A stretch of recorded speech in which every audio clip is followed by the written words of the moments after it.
What's going on, guys? Nick here, and in this video I want to talk about my experiences dating female sex workers. Okay, so I've dated strippers, I've dated escorts, and honestly it is beyond overrated. Okay, the amount of stress and headache it caused versus the amount of benefit and pleasure makes it just completely not worth it. Okay, basically it was just hell.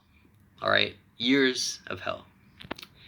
And reason being is because girls in these industries tend to have a lot of psychological issues, okay? Whether it's borderline personality disorder or bipolar, depression, schizo, whatever. It attracts damaged women, okay? Because a mentally healthy, well-rounded chick who's on top of her shit and is a great influence, great with money, is, loyal, loving, ride or die, would not do that for a living. Okay, she simply won't. All right, now on paper it sounds great. You've got this like hypersexual chick who's desired by many men and is a go-getter and hustler, and that's all yours, and you guys can fuck as much as you want, and it's great. But in reality, that's not the case. Okay, these girls are the type to stalk you, to obsess over you, to fuck your best friends. Okay, to like hunt you down and torment you even fucking months or years later just for fun. All right, borderline sociopathic narcissistic personality disorder, hyperinflated ego from all of the men every day all the time, just telling her how beautiful she is and how talented and how smart and how great of a person she is simply because she looks good. Okay, just basically cheerleaders nonstop, fucking stroking her ego and gassing these bitches up, make them go insane, and they develop some kind of narcissistic personality disorder. Oftentimes girls like this are hypersexual, but to the point where they can't turn it off.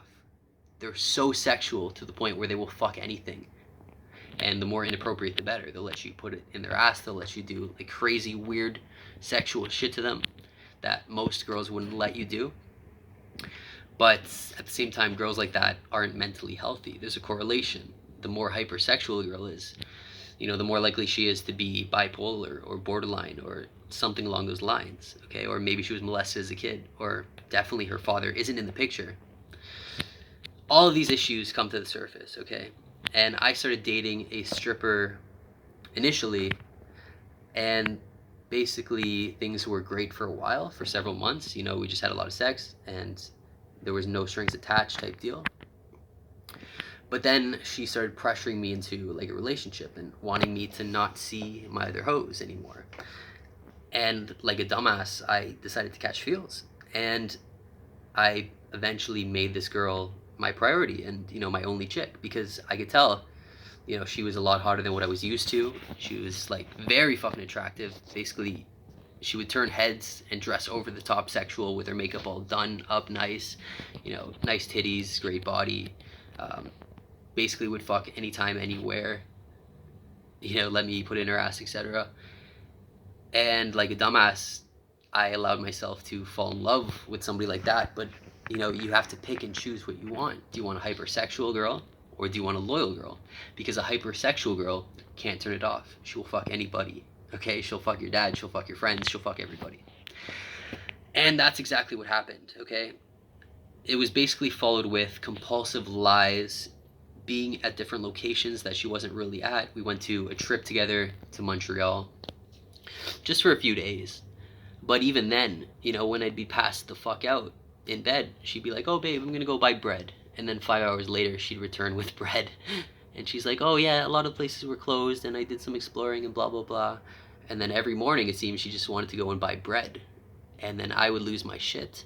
We'd have these nasty fucking fights where we'd both be screaming at each other. And then, this bitch would be like chugging vodka and just making some bullshit excuse like, "You don't care about me, you're emotionally abusive, blah, blah, blah." And then we just frequently have fights like that, and it would get worse and worse and escalate. And then I'd find her texting other guys and being on dating apps again, even though she said she'd stop. And then it would get worse, and then she'd be texting my coworkers, and then I'd find out they were fucking. And, then she would just play these mind games nonstop and try to gaslight me and make it seem like I was the bad guy and I was the reason that she was lashing out at me like this. All right? And I noticed that these girls all kind of act the same, you know, these sex worker types. Very ratchet and almost treat you like you're one of their customers that they can just swindle, manipulate, and finesse. All right, so I was basically the emotional support guy. At some point, she even like gave me an STD, and I got fucking like gonorrhea from this bitch. And she tried to make it seem like I was the cause of it. You know, I was the one who was fucking around and cheating, and I gave it to her when I knew that wasn't the case at all. And she definitely gave it to me. Okay, and then it eventually escalated to a point where, you know, I was just driving, cruising with her, or whatever, because I was a dumbass, and I kept going back to her just because, like, you know, she was every time we'd fight, she just waved sex in my face, and you know, I would just instantly pretend to forget everything and just, you know, cave. So we were chilling in her car, she was driving or whatever, and next thing I know, I see her texting like a coworker that I told her to block or whatever, because I knew that they knew each other from the past. And you know, their conversation was really sexual, and I could tell like they were fucking. So I'm like, okay, let me the fuck out of your car right now. I'm leaving. We're done. So she locks the doors, starts screaming and hysterically crying like in a second, which was obviously fake tears. But this girl was like a master of deception. Starts speeding down the road, being like, "You're not leaving me, blah, blah, blah. I love you. How could you do this?" Pulls out a flask, starts chugging vodka while swerving like down the street. I see cop cars basically talking in their walkie-talkie, just looking at us. Very suspicious. And I'm just like, shit, you know, this is how it ends. I'm going to jail, fuck my life. Eventually she stops the car. I unlock the door, get the fuck out, start like, you know, speed walking away. And then she's still in the car. She drives forward, basically trying to hit me. And I jump out of the way like, holy shit, this psycho bitch. Then she parks the car in the middle of the road, crooked, you know, runs out with the doors flung open, starts trying to grab me. And I push her to the ground and be like, don't fucking touch me. Leave me alone. We're done. You're some stupid skank whore. Don't ever talk to me again. And so then she gets in her car, goes home. I go the fuck home. She starts calling me hysterically. And I realize that I have to record this conversation because she's not in the right state of mind. And you know, she could come after me and say to authorities that I did something which I didn't. And you know, I turned out to be right, because our conversations while I was recording it were her saying like how I deserve to be put in some kind of fucking camp where they teach me how to respect women, and how, you know, I deserve to be ass raped and thrown in jail, and fucking, you know, she's gonna say that I abused her and she should go to the cops and blah blah blah blah. So that was fucking terrifying. Okay, and that was followed by, you know, instances of her showing up at my house throughout the following days, leaving things that I left at her house just in the front door. It's like knocking and then booking it, and I just see like Tupperware right in front of the doorway, and she'd be nowhere to be found. Harassing me with like Snapchats of her like in my area, you know, and text nonstop and all this shit. And eventually it died down, and she found somebody else, and now that was like somebody else's problem and not mine. Okay, and basically this behavior drove me to be an alcoholic, drove me to abuse drugs and go psycho, and basically lose my mind, doubt myself constantly. You know, like, was I really the problem? Did I cause this? This is what gaslighting and manipulation does to your psyche. It makes you go crazy and doubt yourself and almost go schizo, okay? Where you start to like cling to the relationship almost, because just all the abuse makes you almost develop like Stockholm syndrome and like trauma bonding to a person like this. Okay?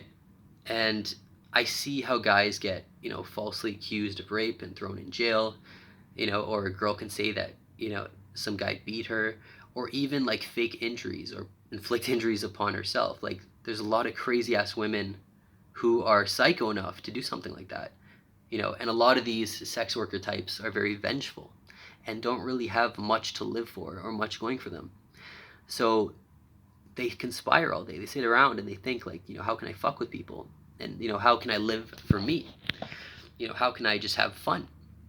So they do a lot of drugs, they have a lot of sex, they swindle like even 10 guys at once, you know, who all think that they're dating this chick. And it's just scary because they will ruin your life, you know, or they might get some guy to fucking beat the shit out of you just for fun, just for kicks. And, I've dated a girl like that who was a stripper. I dated another girl, which I met online on Facebook. I slid her DM. We met up in person. Turns out that she was also a sex worker. I called it right off the bat because I'm good at, seeing this shit and realizing, what they are. And like a dumbass, I also dated this girl for over a year too. And again, the lies, the deceit, the gaslighting, manipulation, disappearing for hours on end, saying that you're somewhere else than you really are. Uh, Throwing this like word rape around, like I raped her supposedly, and she kept bringing it up every time she'd get mad at me. Followed by just showing up at my door when I tried to get rid of her. Like they all kind of respond the same way. And despite the fact that they might let you do crazy sexual shit to them, it's not worth it in the long run, because the amount of money you spend, just going out on dates with them, or just like even coping, like the amount of alcohol or cigarettes or fucking drugs that I did just to cope with the amount of psychological torture they put you through is insane. So I don't recommend it at all, because I could have saved myself years. I could have saved myself like, all the damage that I did to my body from like substance abuse, trying to cope with these very attractive women, but also very mentally unhinged women. Okay. And the thing is, like, you tend to blame yourself after the breakup, because like you do catch feelings and you do start to put qualities onto them that they don't necessarily have, because they're very attractive in your eyes. So you start to think like, maybe if I was just more compassionate, or maybe if I just stayed in it a bit longer, things could have got better, and blah, like, or maybe if I wasn't so crazy, maybe it was my fault, maybe I'm just too emotional and clingy. And like, no. Okay, the right girl isn't going to make things out to be your fault, and isn't going to like try to go on breaks with you. They would do this all the time. It's like, oh, let's go on a break, I think we need a break. And break means I'm going to go fuck other people, which is basically an excuse to cheat and then get back with you and pretend it like it never happened. These girls aren't emotionally mature, okay? And they do have personality disorders, and they will make you crazy, okay? And it's just simply not worth it. I'd rather have a lot less sex and have somebody who's loyal, and maybe even like I would sacrifice looks. Like maybe I'd date a 7 out of 10 who's extremely loyal and loves me and is obsessed with me and worships me, versus like an 8.5 out of 10 escort chick who just makes my life a living hell and fucks all my friends and just ruins my life. Okay, so that's it, guys. Dating porn stars, escorts, strippers is completely overrated, and I don't recommend it to anybody. Okay, and even to this day, I've got like my exes, coming after me, sending me text messages from different numbers that aren't her, pretending to be somebody else, trying to sabotage like my current relationship, and coming after me and threatening me and all this shit. And it's been like fucking half a year since like some of these breakups. But that just goes to show you the amount of like petty bullshit that they're gonna, bring to you. And it's just gonna be endless. And there is no winning. Like if you try to get revenge on them, they'll try to one up you and get even worse revenge. And then you try to get revenge, and then she'll get revenge. And then next thing you know, you're in jail, or you're fucking dead. And a lot of guys will even kill themselves over like borderline personality disorder type chicks. And it's horrible. So that's it, guys. Don't fall for these succubus types. Don't, like, I suggest judging people. Fucking judge people. Look at their past, because their past often dictates the future. Ask about their previous relationships. Catch them in lies. Ask them a lot of questions and details about their life, and figure out who this person is. And don't jump into monogamous relationship, and don't ever commit to them until you fully size somebody up. Like even after a year, maybe after a year of like seeing somebody and like deeply analyzing who they are as a person, maybe then commit to them. But if there are any red flags, don't look past them just because it's a fucking pretty face, or she lets you do crazy sexual shit. Don't let your dick run your life, because I promise you're gonna be ruined. Like sometimes guys don't come back from that shit. All right, keep that in consideration, guys. Good luck. Be safe out there, and just find a good girl. One good girl is worth 1,000 bitches. Or stay a fucking player, don't commit to anybody, and just fuck around. And who gives a fuck what anybody thinks? All right? Talk to you guys later. Peace.